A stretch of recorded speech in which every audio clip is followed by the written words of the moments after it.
Hello. Welcome to the next in the series of public exam review clips designed to assist you with your Biology 3201 public exam. In this clip, we'll be looking at some of the glands in the endocrine system, in this case focusing on the pituitary gland. The pituitary gland is located at the base of the brain, and it's often called the master gland. The reason for this is that the pituitary gland exerts control of a number of other glands in the endocrine system. The pituitary gland is connected to the hypothalamus, providing a bridge, a further link between the nervous system and endocrine systems. The nervous system sends signals via the hypothalamus to exert control on the pituitary. The pituitary gland is comprised of two separate and distinct glands. Firstly, the posterior pituitary and the anterior pituitary. To begin with the anterior pituitary, it is located towards the front of the head, and it makes up the largest portion of the pituitary gland. 6 different hormones are produced by the anterior pituitary. These being somatotropin, also known as growth hormone. It acts on bones and tissues, and its function is that it regulates growth and development of body tissues.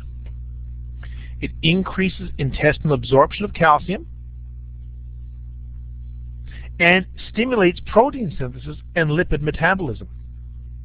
The second, adrenal corticotrophic hormone, or ACTH, it acts on the adrenal cortex, and it exhibits the impact of causing the adrenal cortex to produce cortisol and aldosterone.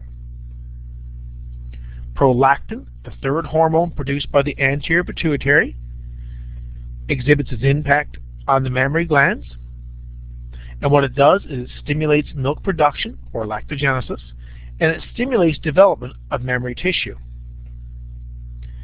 Thyroid stimulating hormone, also produced by the anterior pituitary, acts on the thyroid gland, and it stimulates the release of thyroxine.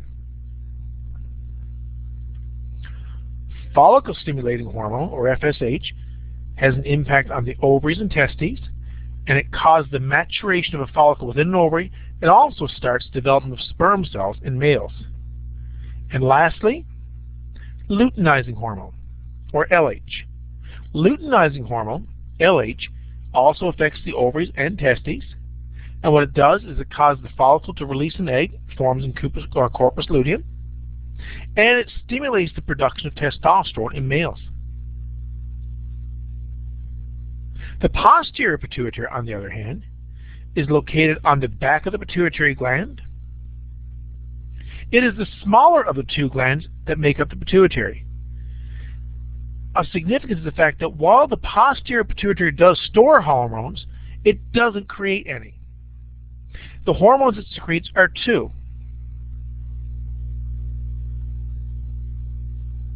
These being oxytocin, which acts on the uterine muscles and mammary glands, and in so doing, it causes the muscles to contract to help expel the baby during the birth process.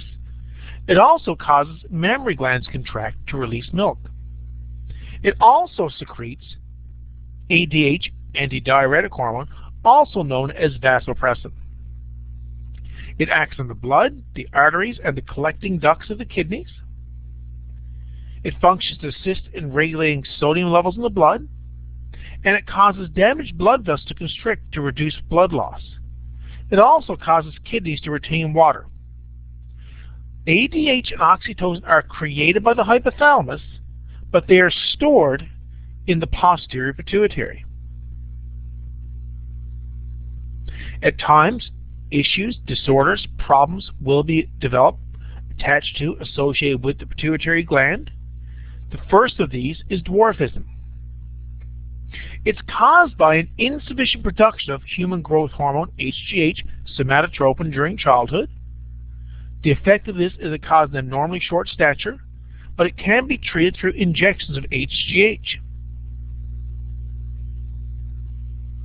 Giantism, the exact opposite case, is that instead of a deficient amount of HGH, there's actually an excess production of HGH prior to puberty.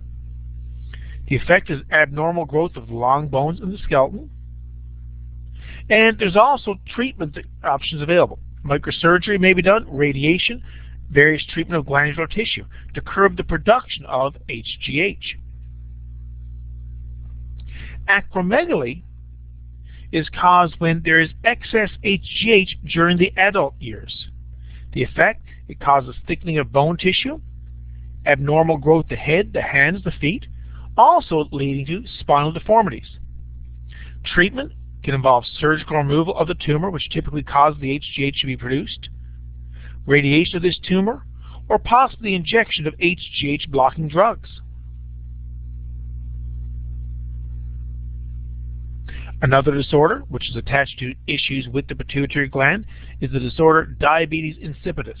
It's so-called diabetes insipidus not because it has any impact on blood sugar, but rather because the symptoms mirror that of diabetes mellitus. It's caused by insufficient production of antidiuretic hormone, or ADH. The effect, increased thirst and dehydration, production of high amounts of dilute urine, and enlarged urinary bladder. The treatment would involve injections of supplementation of ADH hormone. A few public exam questions in the past have referenced this material. For example, I present the following.